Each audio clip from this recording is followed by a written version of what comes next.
Well, everybody's got the day off today, apparently. The highways look pretty good right now. Mostly moving along at the speed limit, just a little slowdown on US 50 at 65th Street. To the phone now at 7:20. Here is Dan in Sonoma.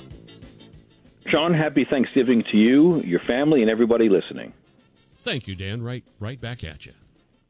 I remember you struck a chord with me when you mentioned Willie Hernandez. I had to look it up because I did remember him right off the bat. But when you see, his image, face, and the big afro back in the day under the hat, I knew exactly who he was. He was a Cub for a while, by the way. By the way, I heard what you did there with the right off the bat thing. That was clever. Oh, you caught that? Okay, good. Yes. I'm here a week, by the way. I'm here a week. Sad but true. Yeah, he was a Cub, and stupidly they traded him away when he had his heyday. But, I forgot he was a Cub. That's right. Yeah. I had to look it up. Yeah, but no one was going to beat the Sparky Anderson Detroit Tigers machine. I mean, they were unstoppable. And I remember that year because as a Cub fan, 1984 was the first year they'd made the playoffs since '45. But I knew even if they got past the Padres, which I'm still bitter to this day, the Padres should just never be in the playoffs ever. That's probably going to happen. I don't blame you. Yeah, but they would not have beaten the Tigers. No one was going to beat the Tigers. They were actually fearsome.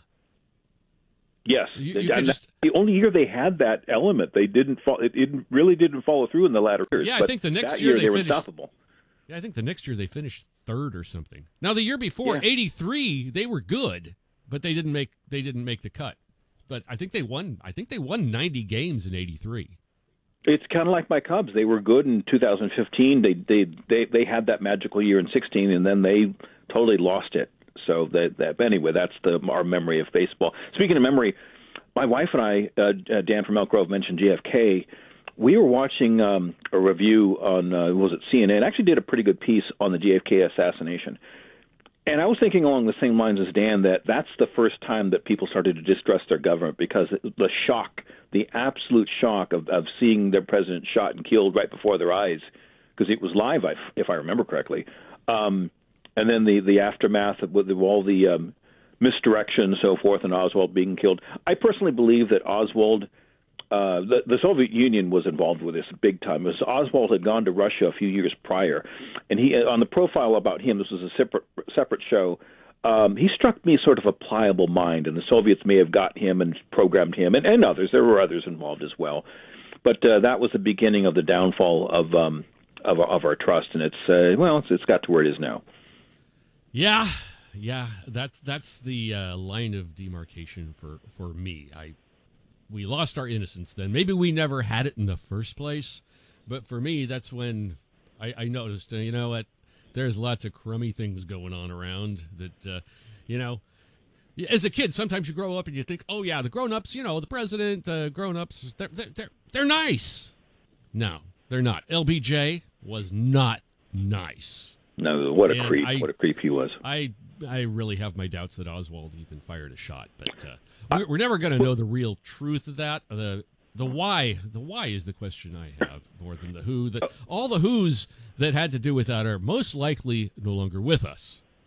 Yeah, no, that was we'll never know. That's all buried in the past.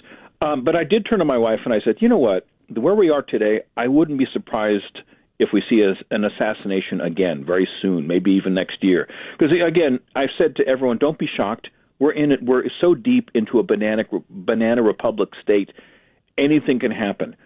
And look how deep the Democrat Party is with the Chinese communists. They literally bowed and scraped this past week in San Francisco.